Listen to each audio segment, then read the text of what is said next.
Hello, good evening. You are welcome to another edition of Import Export Platform Facebook Live from 3T Import Trade Academy. My name is Dele Ayemibo. We'll continue our conversation on starting and managing export business. And today, our path is getting longer and longer and longer.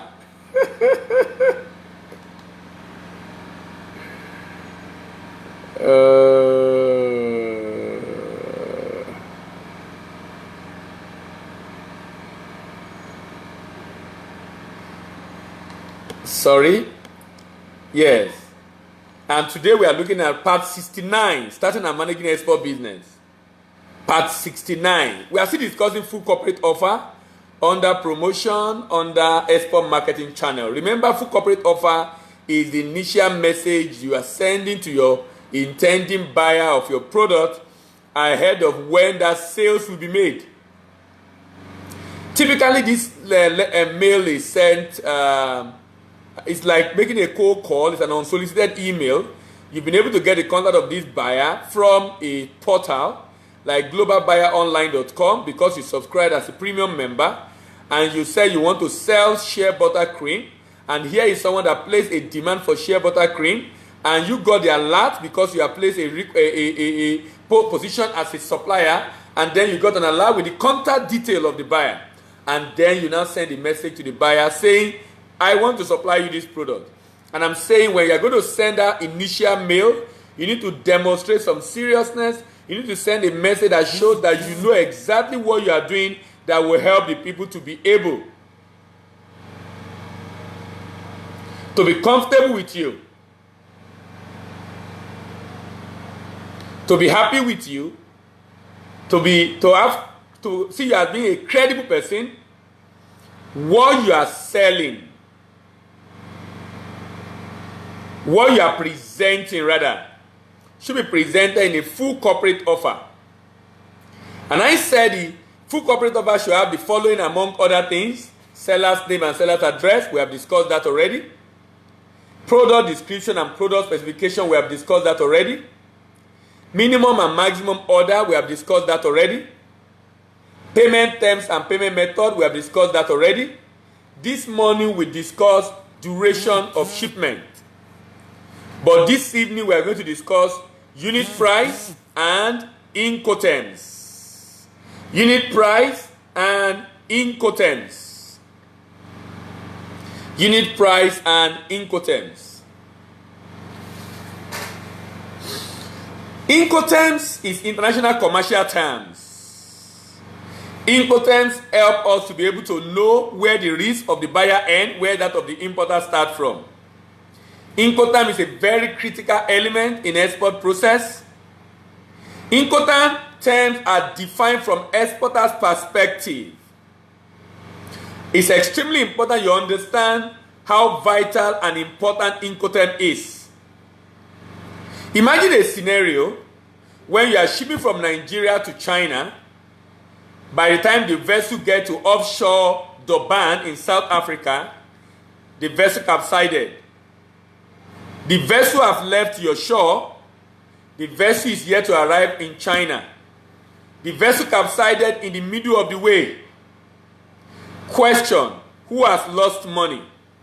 Anoro, thank you very much for your message. Who has lost money? Who has lost money? Incoterm define for us the person that have lost money. Incoterm tells us that the person that have lost money is either the exporter or the importer. Either the exporter or the importer. Incoterm clearly states between buyer and seller who has lost money. You know what it has done? It has laid to rest the argument that used to occur in the 18th century and 19th century between importer and exporter.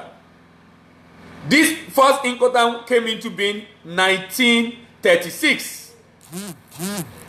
And when it happened, it led to rest the argument and counter argument on who has lost the money when goods have problem in transit. Incoterms define the role and responsibility. Incoterms define the role and responsibility of every party in an export transaction from the beginning to the end. From the warehouse of the exporter to the terminal of the airline to the ship side at the port to onboard the loading, to onboard the vessel rather at the port of loading, to onboard the vessel at the port of loading, and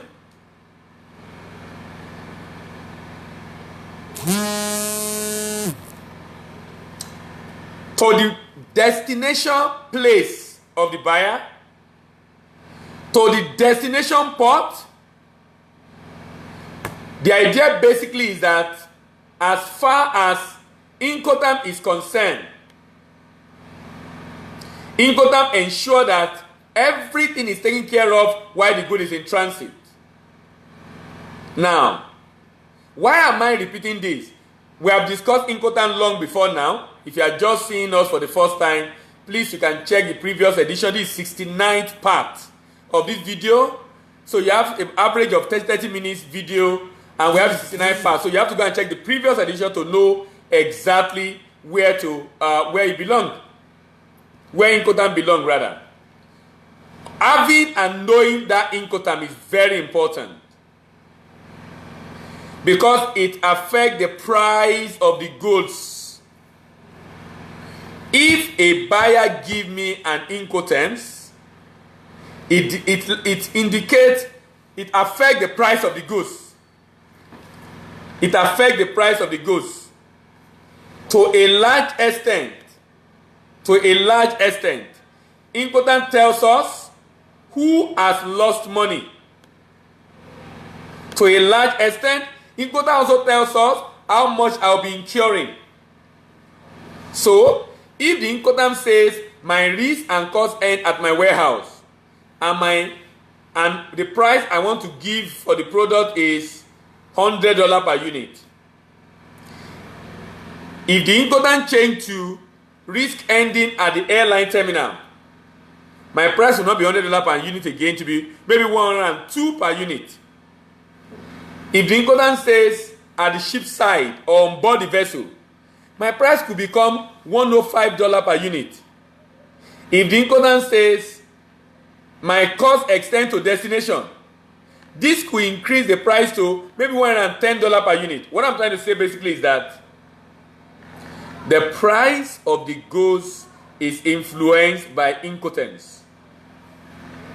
The price of the goods is influenced by Incoterms.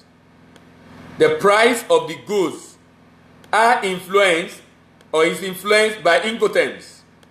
That basically means that we must take Incoterms very, very, very seriously.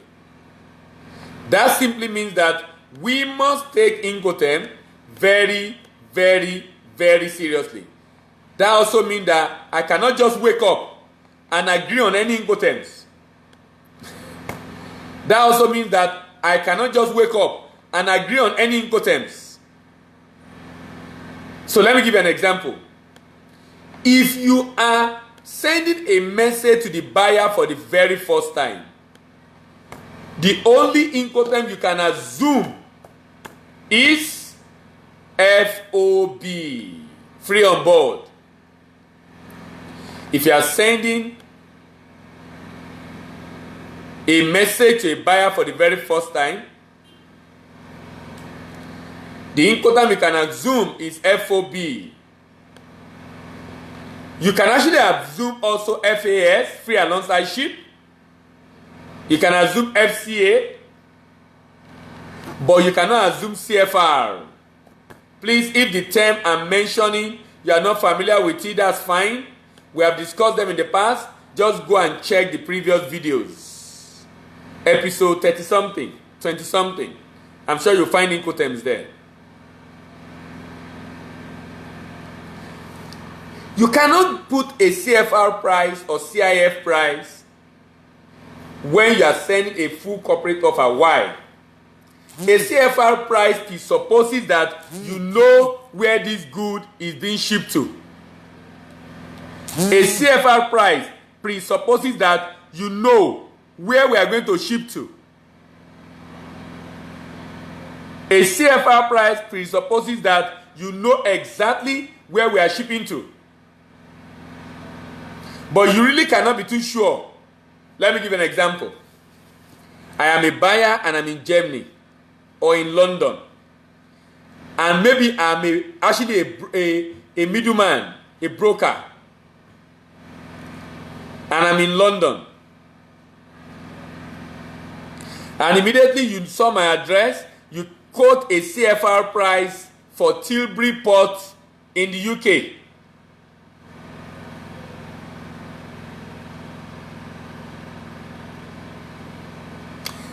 Okay, Adesheun Adewale was trying to comment on my message. FOB, FAS, and FCA are the Incoterms, not the best. They are the Incoterms you can quote. They are Incoterms that you can use to quote your price before on a free corporate offer. I appreciate what you're trying to do. Thank you very much. But they are not the best. It's just like they are the only option available for you. And I'm trying to explain the reason why. If I quote a CFR price, because the guy is in London, I quote a CFR price and I quote it CFR price Tilbury Port UK. I'm already assuming that the good is going to London, is going to United Kingdom. That's not true. That's not true. That's not true. That I am in London, I might be shipping to US. I might be shipping to Germany. I might be shipping to Dubai, South Korea. The fact that I am in the US and in London and I'm making an inquiry for a good does not mean I'll be shipping to that destination. So it is advisable that a full corporate offer have FOB price or FAS price or FCA price. What made those prices very important? The prices I've mentioned shows that you are not thinking of any destination. You are not incurring cost to destination. All your cost and risk ends in your country as an exporter. All your cost and risk ends in your country as an exporter.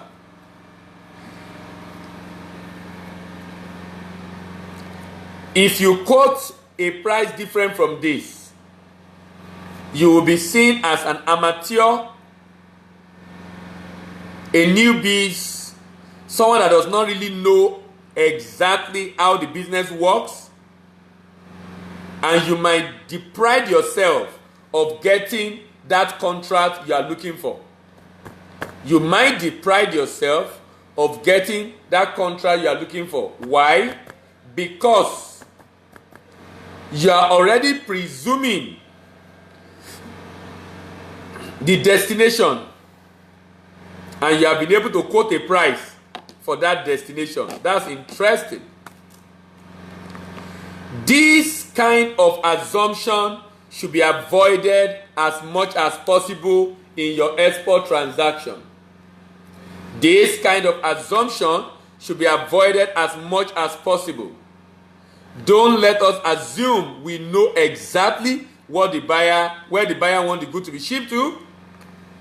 Let's think globally and see the buyer most likely can be a broker in a location, but he might want the goods to be shipped to another location. He might want the item to be shipped to another location. And there is nothing wrong with that. There is nothing wrong with that.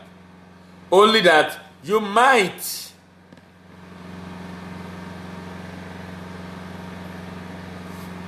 need to now change what you sent to him before. If you have already taken a position with the assumption that you know where the good is going. So FOB price, FAA price, FCA price, and eligible prices. So if I quote a price, for example,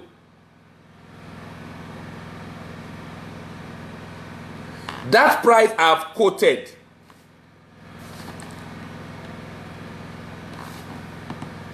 is FOB or FAS price. The buyer now responded and says, give me a CFR price. You need to get back to the buyer and say, where is the destination? When it gives you the destination, you can now calculate mathematically CFR price is equals to FOB price plus freight charge. Mathematically, CFR price is equals to FOB price plus sales price. Let's do some calculation. An exporter got a contract to export raw cashew nut to Vietnam or to India, or to export pap to UK.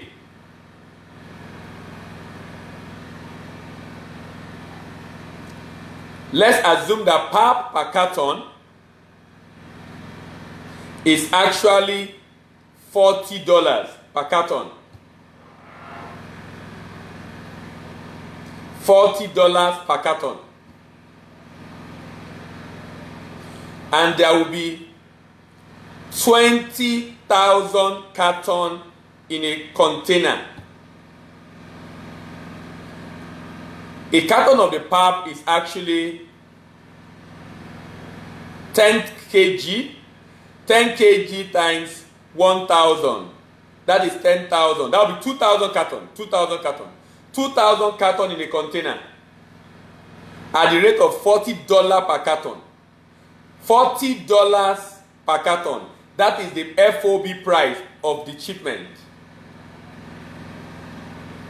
So when I'm sending a mail, I'm saying, I'm shipping this product to you. My FOB price is $40 per carton.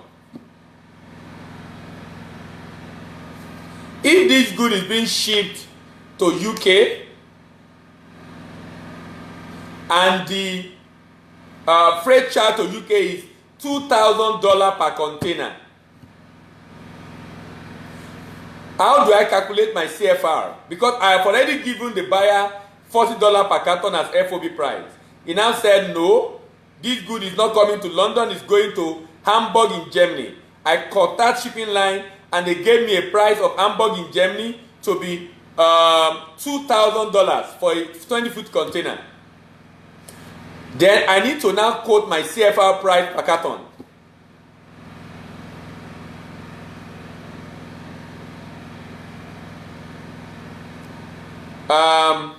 Sorry, 1 minute.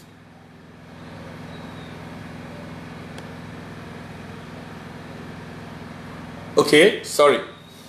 Now, let's do the calculation. CFR is equal to FOB plus freight. CFR is equal to FOB plus freight. CFR is equal to FOB plus freight. FOB is $40 per carton. Freight is $2,000 per container. If they give us a price per container, if they give you a price per container, you need to convert the price to per carton. How many carton do we have in a container? 2,000 carton. 2,000 carton in a container.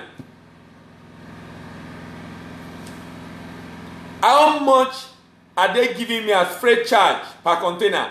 $4,000.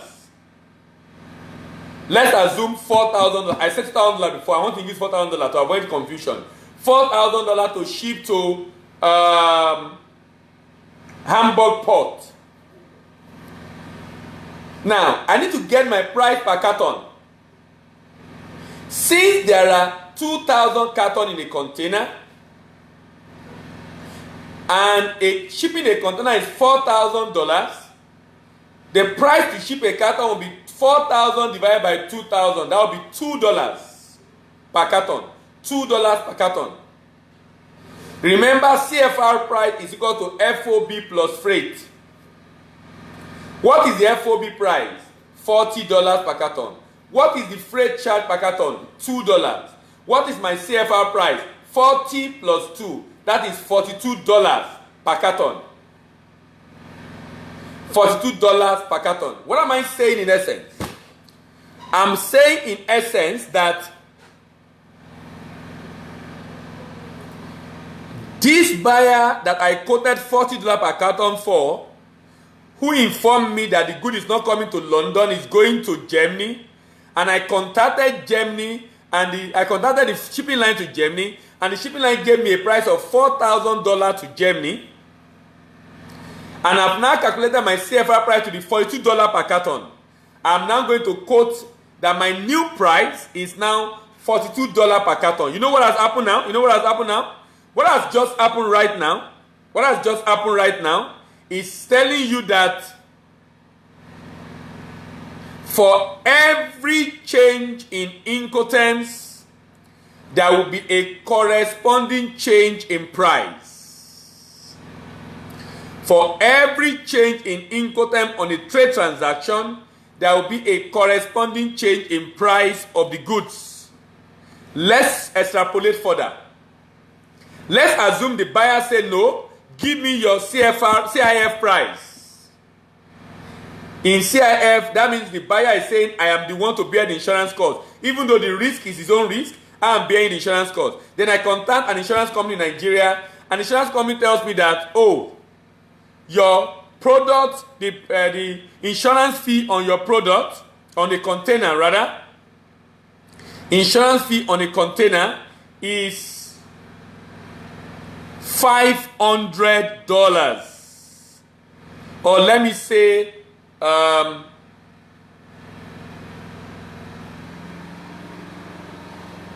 okay, let's do $500. $500. That's the insurance fee per container. $500. Now remember, that is $500. $500 per container. Remember, my price is in per carton. I need to bring that price from per container to per carton. $500 per container comes to $0.25 per carton. CIF is equals to CFR plus insurance. Remember, CFR is equals to FOB plus freight. Freight is transport cost. But CIF is equals to CFR plus insurance, or CIF is equals to FOB plus freight plus insurance. What's our FOB price? $40 per carton. What's our freight price? $2 per carton. What's our insurance price? $0.25 per carton. What is our CIF price per carton? 40 plus 2 plus 0.25. That is $40.25 per carton. CIF Hamburg. You know what I've just done? I've just painted a picture for you to let you understand how Incoterms affect pricing. How Incoterms affect pricing. So I've talked about the fact that you state your unit price in FOB or FCA of FAS. And if you are asked to give a CFR price or CIF price, that price we have to change simply because there is a change in Incoterms. Simply because there is a change in Incoterms. I'll be rounding off here today. I'll be closing this tomorrow as I discuss contract period, inspection agent, and country of origin. And then we will move on in our conversation on export market entry. Export market entry. There is still so much for me to discuss under export market entry. So much. Probably this will lead us to part 70. Actually, from what I'm seeing here, part 70. Just discussing the market entry. The market entry is a major challenge for a lot of people, and I'm taking a lot of time also discussing it so that anybody that come across this video can have a full information of how to really prepare yourself to get buyer for contract from buyers. A call try to come in. Remember, this video available on our YouTube channel, 3T Impex. Please remember to visit the YouTube channel. As you visit the YouTube channel, we will quite appreciate if you can just try to like our videos, subscribe to the channel, click on the notification bell to get alert when we upload a new video, click the like button, but more importantly, share with your friends, share with your colleagues, share with others that might be interested in export business. Thank you very much for listening. See you tomorrow morning, and bye for now.